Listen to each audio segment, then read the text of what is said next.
He must go rot in jail. I don't know him. Hello there, guys, and welcome to Daily Updates. Since the revelation by General Mkhwanazi of corruption in the SAPS, judiciary and parliament, all we have seen is chaos all around South Africa.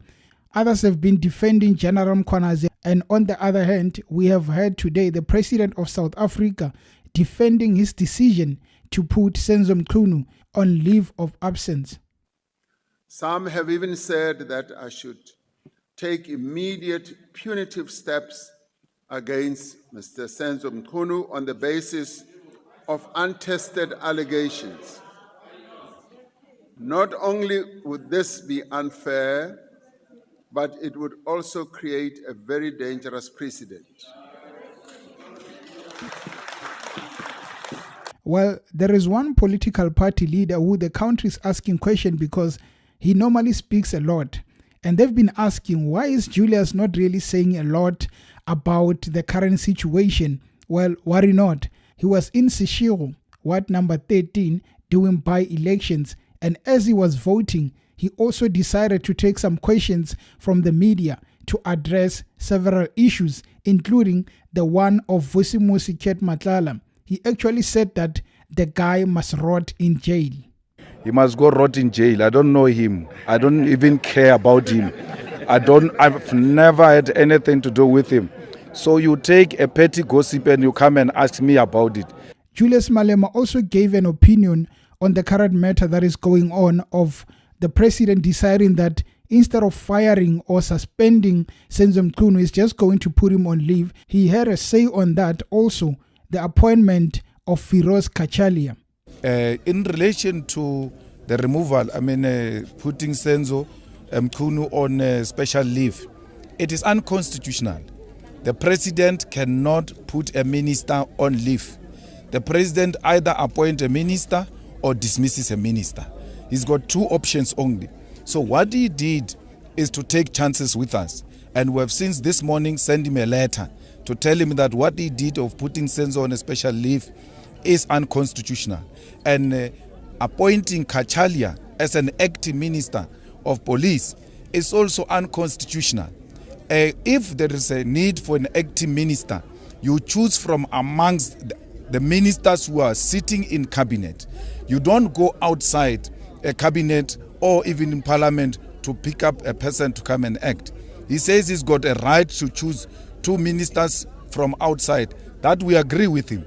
But he has got no right to choose an acting minister from outside. So on those 2 points, we're going to take the president head on, and we're going to go to the Constitutional Court to declare him as a constitutional delinquent who has got no regard and respect for the Constitution of the Republic of South Africa. He can't do willy-nilly things here with our Constitution. There is very serious allegations against Senzo Mchunu, and those allegations are such that the president saw a need to establish a commission, which is unnecessary. The police should be arresting as we speak now. Once Mkhwanazi said he's got evidence against the minister and all the players, the police were supposed to immediately arrest those people, and we deal with people who are before court. Why should we subject criminals to commissions? The commission, if you did political science, they teach you that if you want to delay something or you want people to get tired of it, you just do a commission to prolong that issue. By the time people realize, they don't even know what that commission is about because you don't want to take an action. So he's going to be forced to take an action. What he did is unconstitutional, and we told him. And we told him very clear today that if he doesn't change that decision, we're going to court to interdict that a particular decision. The last issue you raised is on discipline. When it comes to EFF, you can't talk about discipline. The EFF only consists of disciplined members of the EFF. So if you want to talk organizations and discipline, you might try next door, not here. In the EFF, there's no problem of ill discipline. That's why you can try to split hair, because you know that generally there's no crisis of discipline in the EFF. So you speak about Ward 10, you speak about here, and those are two incidences out of a membership of 1.5 million. Well, the issue of General Mkhwanazi, Senzo Mchunu, has really given a lot of airtime to these politicians, because we've also heard from Gayton McKenzie, the leader of the Patriotic Alliance, having his fair share on this matter.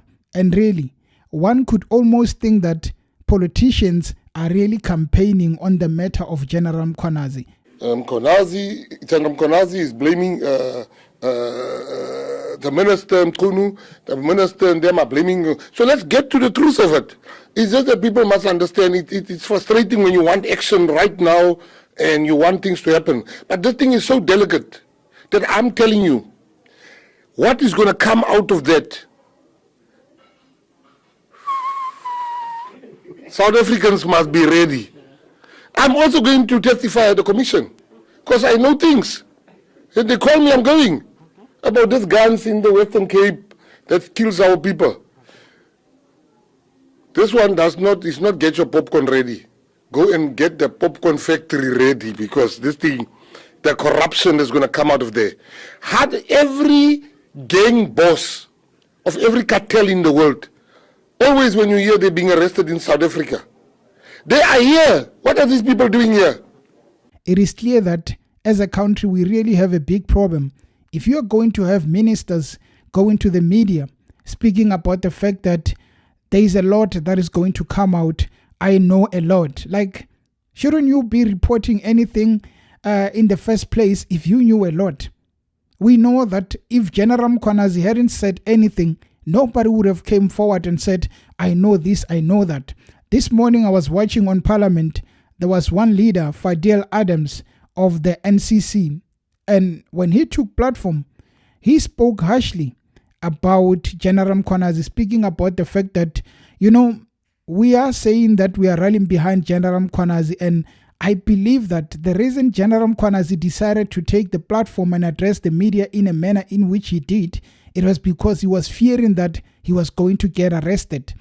Explain something to me, all of those who love General Mkhwanazi so much. General Lushaba and General Kumalo, they instructed Colonel Mabaso to buy 200 million rands worth of laptops that have never been issued to SAPS. Right across the road here, organized crime is working from cell phones, they don't have laptops. How is this an HR matter? How is it that we're talking about the lie, the alleged lie that Minister Mchunu told the police portfolio regarding his relationship with Brown? But the National Commissioner could lie about the brigadier that they brought from BMW. How is this okay? Why are we targeting certain people as Parliament? We are eulogizing General Mkhwanazi. I, as the complainant in the charges against those 7 generals, when this portfolio called me a madman before they were arrested, I, as the complainant, am connecting the dots. That staged press conference with a general who now seeks additional protection, where what looked like an armed militia behind him, it was a threat to this country. Let us call it what it is. He was trying to incite policemen to take action in the event of whatever it is that he knew was coming. Let me tell this committee what I suspect was coming. As the accounting officer for the South African Police Services, I suspect that the National Commissioner himself is up for arrest. Which really gives us an idea that politicians are using the matter of General Mkhwanazi to their advantage. I mean, this is a very sensitive matter. You look at the fact that our intelligence has been exposed, and while it has been exposed, politicians are using this as a matter of saying, let me give my fair share. I do not agree with an MP who's going to take the platform and say that this man was going to get arrested. You don't know the facts.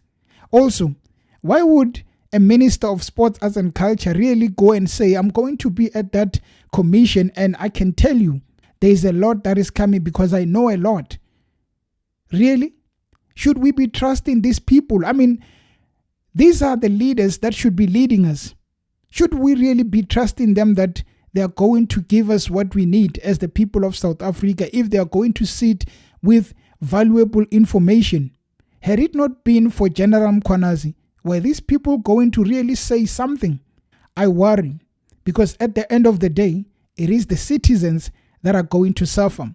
You might be wondering why I'm saying this. Well, the president of the country, Mr. Cyril Ramaphosa, has decided that while the position of the Minister of Police is vacant because that other one has been given leave, I'm going to appoint someone who's just going to take that seat while he waits for that man I appointed, Mr. Kachalia. Well, he appointed none other than Gwede Mantashe, bringing a question that is there talent in the ANC? Now the citizens are going to suffer because salary will be paid still to the Minister of Police, the current one who's just on leave, Senzo Mchunu. Salary will be paid to Gwede Mantashe because Gwede is appointed as an acting police minister, and also he's still the minister of his portfolio. Now, you really have to wonder, how much money does the country have if we are still going to be appointing people? I know the president has a right to do what he needs, but at the end of the day, it is not the parliament that suffers. They've already banned it. It doesn't have to suffer. To this day, it has been banned, but nothing has been done. So now, they are not going to suffer because they are getting all the perks. The people of South Africa are going to suffer. More money is getting paid. There's this thing of a dialogue. More money is getting paid. Now we are going to a commission. Do I need to remind you that of all the commission that have been done, it was just to shift from responsibility. They are never going to be responsible for anything. If you want to avoid responsibility, call something like a commission and say that 6 months, it takes 2 years. And because evidence will be coming in different angles, they can never say, well, we are going to stop it because we have been given 6 months. They are going to continue. Who suffers? The people of South Africa. Until when are we going to sit and say, well, things are going to be all right? I worry a lot when politicians are grandstanding on serious matters. We know they never make any change. We know they never improves the life of South Africans. So it doesn't make sense for them to really use situations like we are having to their advantage. Because if it was not about their advantage, a serious action would have been done. So they don't care about us. The less said about the appointment of Gwede Mantashe as an acting police minister, the better, because do we not have capable people in the ANC really who could be taking all these necessary appointments? I mean, Gwede Mantashe too has also been involved in some shady allegations of Bosasa. So the narrative that many amongst the ANC cannot go to the platform and say, I am clean, it continues, because it was Batabile Dlamini who went to say that we all have Smolanyana skeletons. All of us there in the NEC have our Smolanyana skeletons, and we don't want to take out all skeletons out because they will be, or hell will break loose. So what would give Senzo Mchunu the fear on the matter of these allegations coming from General Mkhwanazi if he knows there are more like him who are carrying skeletons in their closet? Definitely nothing. We continue to complain while they continue to receive all these perks for the rest of their lives. That is why it is very difficult to fire a minister, because you are taking away all those privileges they should be enjoying. Anyway, guys, thank you for tuning into the channel, and until next time, cheers.